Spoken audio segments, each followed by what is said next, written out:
on the show. Greg, welcome to Darkness Radio. Hey, thank you guys for having me. It's a pleasure. Happy 25th birthday, Tim. Thank you, Greg. I'm glad somebody got it right. Yeah, the 20th anniversary of his 25th birthday, I think, is what he's looking at. We've been doing at our events for quite a while now, where we've set up one of these Psychomantia mirrors.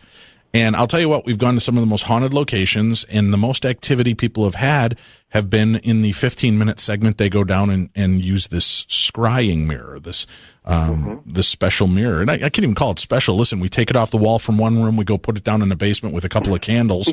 So it's not even like it's got some evil background to it. But people have had profound, including myself, some profound experiences with these mirrors. And now you and Dana, is Dana your wife, your partner, your sister, your cousin? How do we relate this? I get confused by the way it's written up on the internet here, Greg. She's my wife and adventuring partner. Okay. I'll accept that answer for 20 points. So right. Your wife and you have been doing this for about 20 years, exploring and checking out all of the strange claims around the world. And You've been working now with this kind of traveling museum as you're following around with the Nick Groff tour. Is that right? Yeah. We've started it actually at Scarefest last year, and then we're invited to bring it on the Nick Groff tour. So we've done that, and we'll have it on the Amy Bruni's Strange Escapes here at a few events coming up. So it's kind of become a bigger monster than we expected it to. Yeah, very cool. And now, what kind of things do you include in this traveling oddity museum?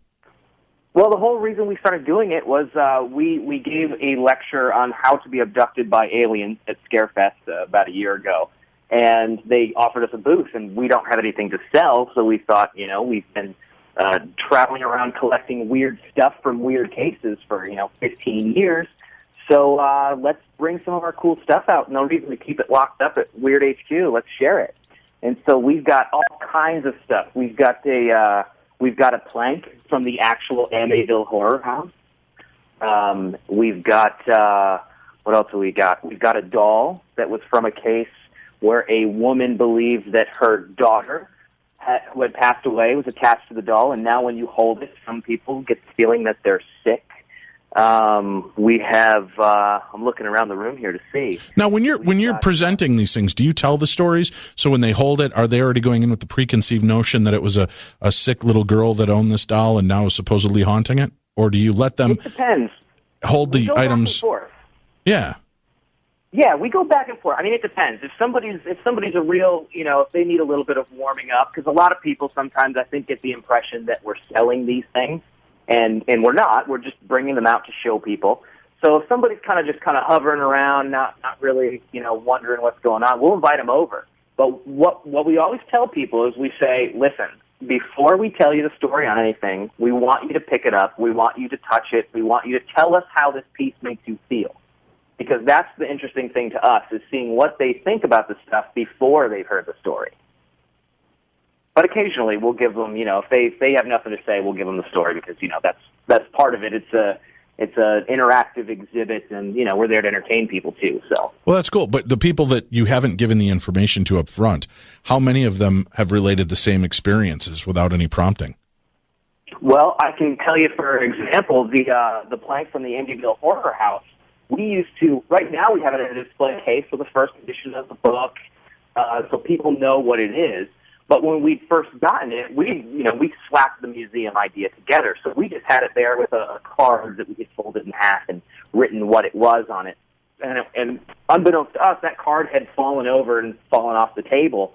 And on the same day, this was at Scarefest, the same day we had two different women come over who claimed that they were psychic sensitives.